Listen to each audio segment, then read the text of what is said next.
How's it going? DeathGod here. This is going to be a nuclear winter tutorial for someone who is very new at nuclear winter or even their first time playing nuclear winter. So in the beginning, at the menu, you're going to pick your character.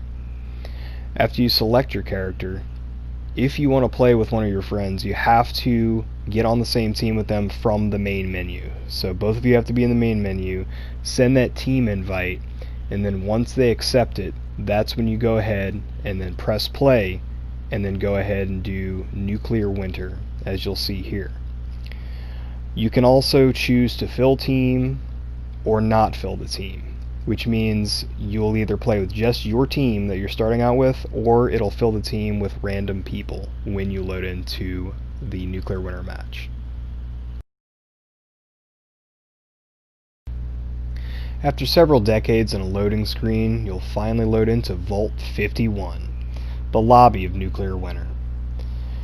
The very first time that you open up the menu in nuclear winter, it'll bring you to a welcome to nuclear winter screen that'll give you some basic information that you'll need to know. Make sure you read that and learn it well. Your perk cards for nuclear winter are different than they are in adventure mode. You're going to start off with these basic perks and earn more along the way. You're definitely going to want to eventually specialize in some type of damage cards rather than just keeping these basic perks, and we'll get into that a little bit more further on in the video.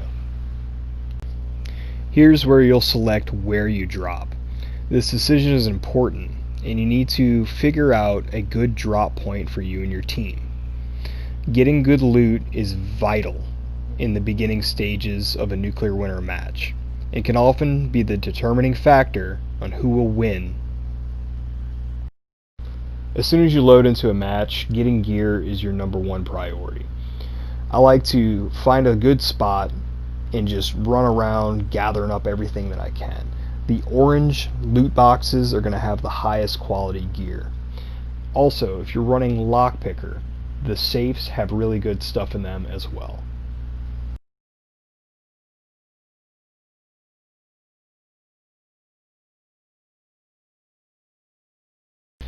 You can create structures in nuclear winter. You do this the same way that you build camps in adventure mode, and you can actually use blueprints that you made in adventure mode for nuclear winter. I've seen some very elaborate structures in nuclear winter that were obviously adventure mode blueprints. So don't think that you have to build everything right then and there. It would actually behoove you to make some good structures that you know would be useful for nuclear winter while you're playing adventure mode. This is an example of reviving your teammates successfully. If you're within range of your teammate who goes down, you're going to want to save them if at all possible. But you want to make sure that the area is clear, or clear it yourself before you revive your teammate. So in this case, there's no threat, and I'm able to pick up my teammate.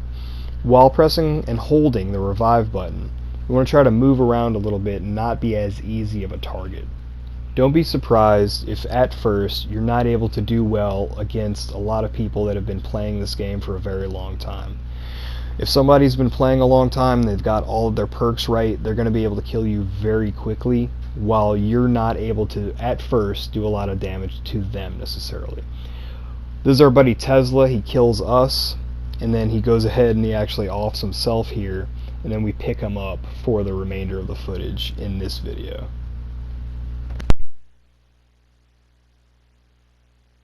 When you earn a perk card that you want to use, make sure you switch it out to your active perk deck. And don't forget to vote for either Morgantown or Flatwoods, depending on which one you want to play on. You're able to nuke in nuclear winter. To do this, you have to get the nuke suitcase and 4 nuclear launch codes.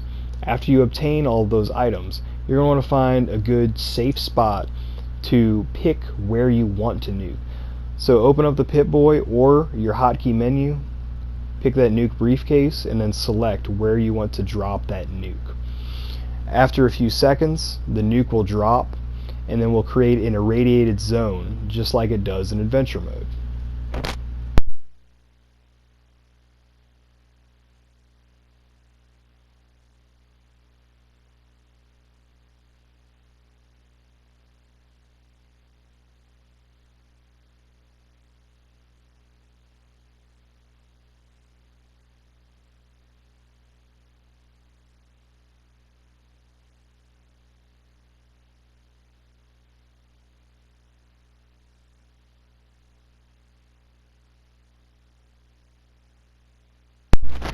The irradiated zone will obviously cause a lot of rads. If you can get a hazmat suit, it would behoove you to use it, and if you can get an extra one for your buddy, make sure they get one too. You can also use Rad X, or just have a lot of rad away stashed away. You're going to be able to find a lot of weakened people in radiation zones like this, and especially compared or combined with a good weapon like the Deathclaw Gauntlet. Even if you're just a level 1 character with no kind of specialization, they're probably going to go down in one shot. And don't fall for the enemy's tricks. Right here, a guy in power armor tries to lead me over a cliff, which would have killed me if I had followed him. If you're in power armor, you take no fall damage. Also, right there, watch out for the Scorched Beasts at the end of matches. They can cause a lot of damage pretty quickly, and they're usually pretty tough to kill unless you have a really good weapon and really good perk setup.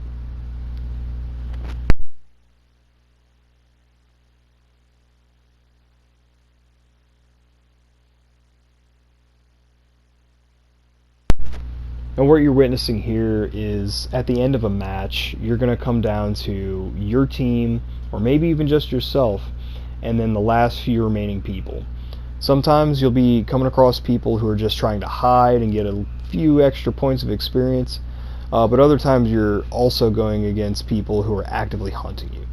Make sure that you're working with your teammates, like right there when my teammate Ash shared with me my stim packs because I was on very, very low health. And then we ended up winning right there because the enemy died of radiation. They probably didn't have a hazmat suit.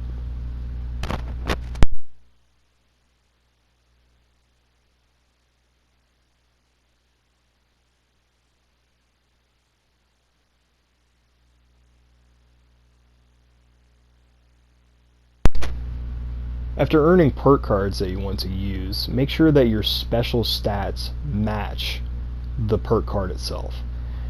In this case, if I had wanted to use Rifleman, I would not be able to use it because this character does not have the 3 perception required to affix that perk card to my active loadout. So do some leveling up in Adventure and make the perk sets match. Right here is an example of a bad start. So I just started out, can get nothing, no kind of weapon, and this guy, he has marine armor, he has a handmade. It's just going to happen to you sometimes. Don't let it frustrate you. Just reload and try it again.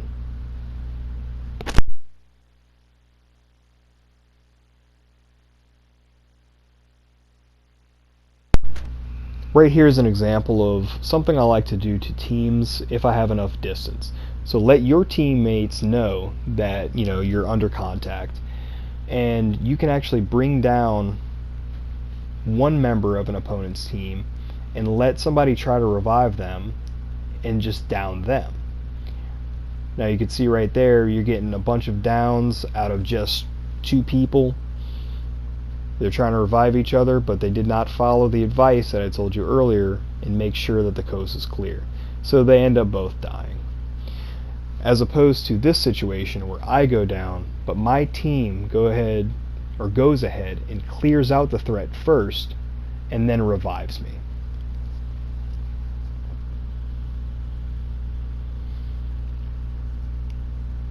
And there you go, revived.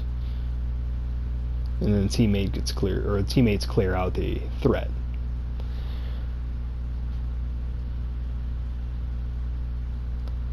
And then one last thing that I want to share: put your footsteps down to the far left, and you won't be able to hear your own footsteps.